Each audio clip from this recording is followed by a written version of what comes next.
The video used an artificial intelligence generated voiceover with an American accent, as if an American accent was to give it further legitimacy.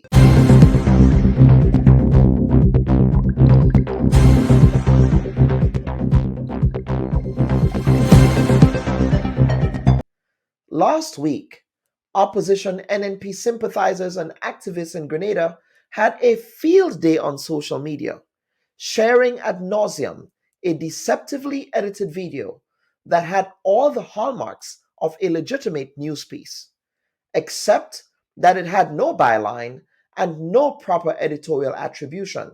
The video used an artificial intelligence generated voiceover with an American accent, as if an American accent was to give it further legitimacy. Now, it claimed that in this fiscal year 2023, the Deacon Mitchell administration would not be able to fund upwards of 20% of its budget because of significant CBI revenue shortfalls.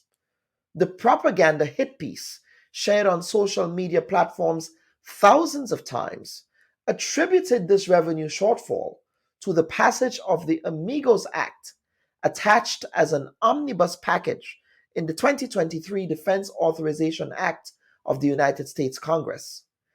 Essentially, the modifications in Section 5902 of the Act state, quote, with respect to the E2 visa, that the foreign state of which the alien is a national and in which the alien has been domiciled for a continuous period of not less than 3 years at any point before applying for a non-immigrant visa may not be eligible for an E2 visa, unquote.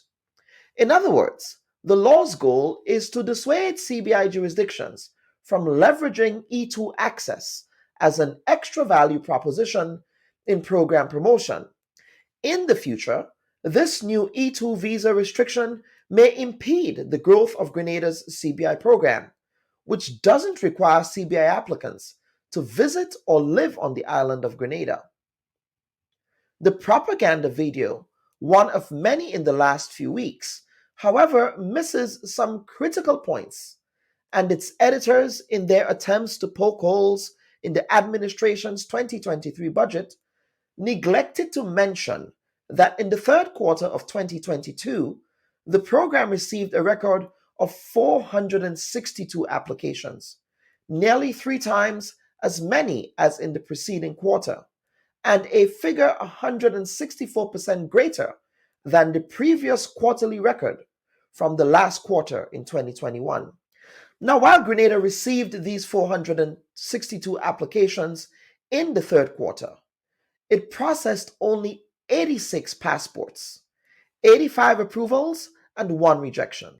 In the fourth quarter statistical report, once it becomes available early in the new year, it may reveal whether Grenada's CBI unit has been able to sufficiently ramp up processing capacity to handle the unprecedented flow of applicants. Some financial analysts, however, predict that Grenada can expect to raise about 213 million EC dollars from the 462 prospective applicants it received in the third quarter alone. And while this projection misses the 240 million EC mark by some 27 million EC dollars, it is far from the claim made in the opposition-friendly video, which suggests the government will no longer be able to raise any of its revenue through CBI funding. And while the opposition raises the E2 issue, it too must take some responsibility for using Grenada's E2 visa status as a pawn in the sale of passports, mired in geopolitical controversy since its inception. Grenada happens to be the only country in the OECS with an E2 visa agreement with the United States, which was entered into force in 1989. It is also one of 4 Caribbean countries with the program, the others being Trinidad, Suriname, and Jamaica, respectively. The countries that run the CBI schemes say these programs will allow them to survive in a climate of uncertainty. It is one of the easiest options available when governments consider economic diversification. Now, while that may be true, easy is not necessarily better or sustainable.